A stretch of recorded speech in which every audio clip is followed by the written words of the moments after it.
Yeah, this past weekend was, I thought, really a tale of two extremes. The Friday night game was such a fantastic victory. I bet you there's nobody in the stands that, 16 seconds to go, you're down four, that there's no way you're going to win that game. And, to send it in overtime, was incredible. And then, I was really worried that night that, don't get me wrong, the girls should have celebrated because it was a great, great win. But then you have to turn on. The harsh part is now that's water over the dam. You don't win tomorrow's games on yesterday's press clippings. And I was really worried about that. And it took a lot out of us. And I could see that in the girls. So I canceled our shoot around Saturday and I said, sleep in till 10. I'll have your food ready at 10:45. You just come and eat. And I was really worried about that. Like I said, I don't usually cancel a shoot around the next day at 9:30. And, I just felt we were, hungover. And I mean that in the sports hangover where we just were lethargic the next day. And so I thought we got that out of our system, the first quarter. That we were down 15-8 and just yuck.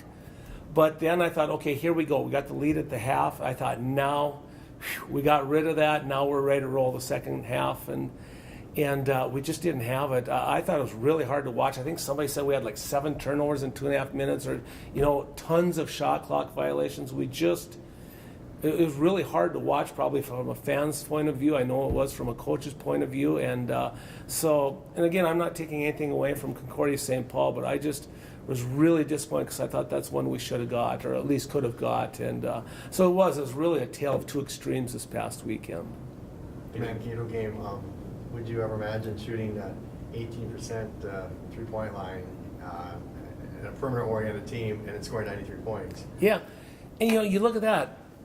Obviously, and again, I'm not knocking Concordia, but I don't see much difference between Mankato's defense and Concordia's defense. The one night we scored 93, 1 point from a school record in the Division II era, and the next night, what was it, like 46, and and like I said, I looked at our players, and I know they wanted to try, but I could just tell we were just so lethargic and wore down. And so we've taken 2 days off of practice we got to get back to where we're fresh and fresh mentally. Our body is fresh. And like I said, it's the same offense we ran, and we didn't even score half as many points on Saturday night as we did on Friday night. Do you think there's anything you could have done differently, either you or the team, between Friday and Saturday's game? No, like I said, I tried to really get them to refocus. Even Friday night, like I said, there was celebrations going on afterwards, and like I said, rightfully so. What an incredible win. But now I said, we got to really focus on tomorrow because that's a gettable one. We can get a sweep. And so we did. We tried everything. I tried to give them rest. Right after the game, we showed them the scout of Concordia St. Paul, and the handouts, the video, and trying to get them to really focus. And I don't know if it was just a lack of focus, but I just thought we were totally dead. How about Carey's performance, obviously, on the first night? That would be a big thing for you. Yeah, 34 points, career high, and but here's what I like what she did that maybe people don't realize. When we're down with 16 seconds to go and they're taking the ball out on the side, they couldn't get it in, so she kind of threw one up and Carey went and stole it. Down 3, a lot of people, I bet you half the people out there would panic and then just come dribbling down and launch a 3 thinking they need a 3-pointer. And I thought that was such an incredible, great job by Carey of, no, let's get a quick 2. There's tons of time left. 16 seconds is a lot of time. She went in and scored. I called the timeout. There's still 10.3 seconds. Now we're down 1. We know we're going to get the ball back because if we don't get a steal on the inbounds, we're going to fall right away. And we're going to get the ball back either down 1, 2, or 3. So we're going to have a chance to tie, win, whatever. So I thought Carey, that was an incredibly smart play. And sure enough, it paid off because they made 1 out of 2. And then Carey in 6 seconds went the length of the court to shoot that layup. What's it going to be like going back on the road again? The next 4, split on the road.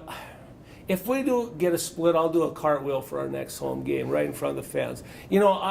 I'm a very realistic, and that doesn't stop me. I'm competitive as anybody. I'm a fireball, and I know that. But so I'm going to be ready every night. But I'm also realistic. If we can get 1 of the 4, I'll be very happy. So that's my personal goal. People say, why not a split? Or I'm very realistic. Of course I'll try for a split. I'll try for a sweep. I'll have the team ready for a sweep. But realistic, if we can get 1 out of 4, I'll be a very happy person. It's going to be that difficult. Why do you say that? What's going to be so difficult about it? On the road. Yeah. On the road in the Northern Sun, right there is a huge, like if you played a team even, this is my philosophy, you have a 10-point advantage at home if you were even at a neutral site. So when you play them on the road, I think that's a 20-point spread. That's just my opinion. So it's that big of an edge. St. Cloud State beat Sioux Falls by 25. Sioux Falls was the preseason #1 out of 16 teams in the conference. Sioux Falls. St. Cloud beat them by 25 at home. So at home, Duluth at home, obviously a very good team. Southwest State goes and knocks off Augie. Augie, is incredibly good. They beat Sioux Falls, so it's at their place. And so it is. It's a nasty road trip. And that's why, like I said, I'm very realistic. I know how tough life is on the road. And if we can get 1 out of 4, I'll be very happy. How about your matchup with St. Cloud? Do you feel you match up okay? Or? Shame on me for looking in the past. Look ahead, Mark. I hope people quit looking back. I'm still disgusted we didn't get that St. Cloud State win at the home. At home there, we had a 15-point lead at the half. The ball with a 1-point lead and 18 seconds ago.